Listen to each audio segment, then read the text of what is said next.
that we are embarking on a new project in between our other projects. This one, we have decided, because of the fact that we have so many artworks, and this includes the fantastic paper models from Usborne. One of them is the Roman fort. But here's the thing with the Roman fort. It's meant to be huge and impressive, which it is. But we want to use it for war games. And in so doing, it cannot be this big. It cannot be so representative of a large permanent, that is to say, not a marching Roman fort. This is a stone fort. This would be a semi or permanent fort that the Romans would have erected because they would use fieldstone. And I believe mortar, or they would quarry the stone from somewhere close, and they would build or transport it and then build the fort. So this is not a typical marching fort that a legion or others or more would establish on campaign or on assignment, if you will, to the country that they're in. So this fort represents a very large permanent or semi-permanent fort. And as such, if we want to use it, we need to determine how much smaller it has to be. Well, in doing that, we kind of just guessed, and we said, we're going to cut this thing down on all sides by about 2 inches.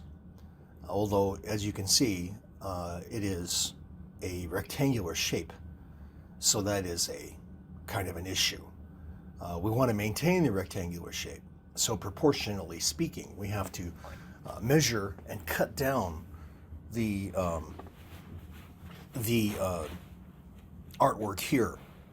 And this is what we're doing. We're showing, if I can get this to be properly.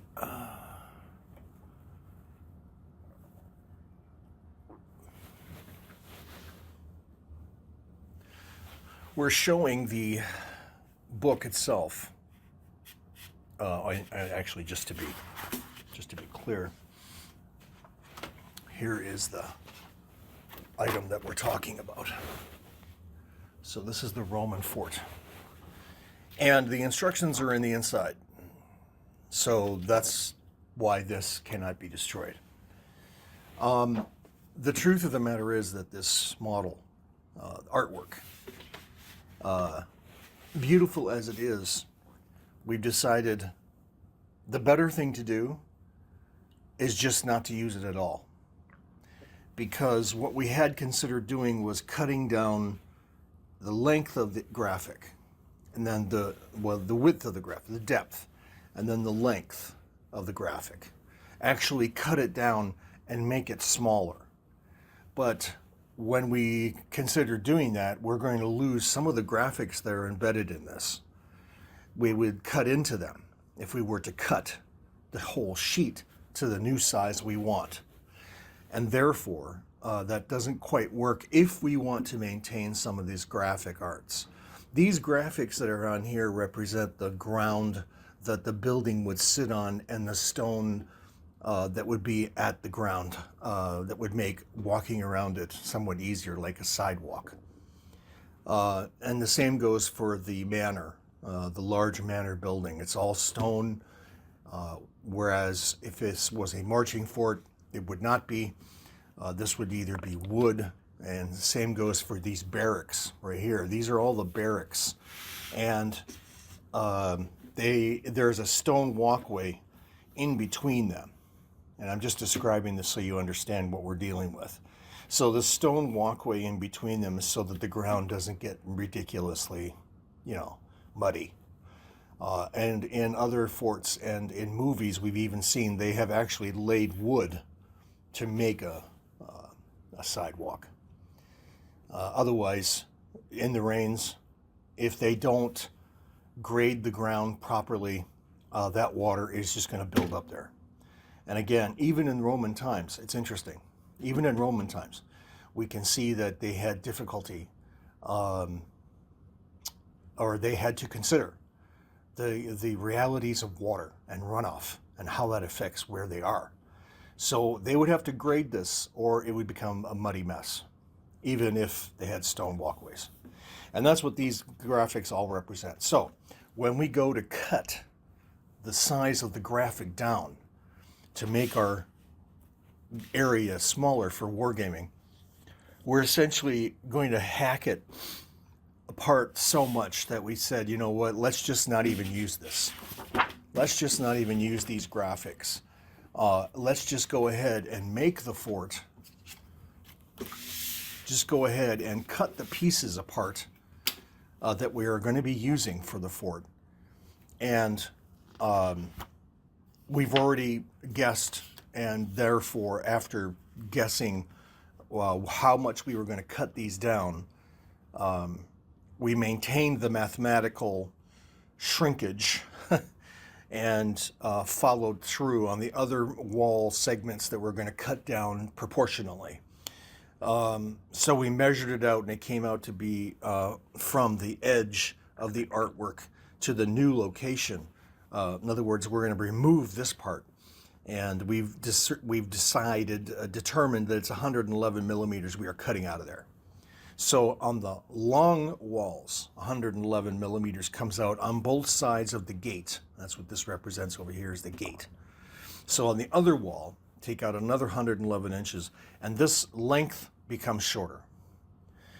And then decided that the same would be done for the depth wall.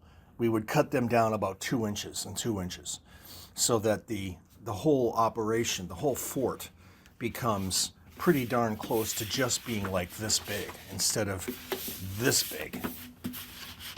Just like this. Instead of being quite this big, it's going to be closer to this. And so we've decided there's no sense in even using this graphic. We'd like to use it and and glue the walls and all the terrain onto this material. But we've had some experience with this stuff from Usborne before. While we love the glossy and the cardstock nature, it's once it gets done, it has to be put down on something. So before you even begin, you have to put the artwork down on something and glue it with contact cement, so there's no way it comes up. It can't be like liquid glue, wood glue. It could be, I suppose, but I don't think I'm going to do that again here. This is going to have to be contact cement, so that when it gets contacted, it absolutely becomes solid. And that's what we're going to have to do. And in order to find a material to put this on, we don't want it to be too thick on the game table, so it can't be a 1/4 inch MDF, for instance. And it can't be a 1/4 inch, well, it could be 1/4 inch foam core. But the only problem with foam core is that it warps over time. And it may warp while we're working on it.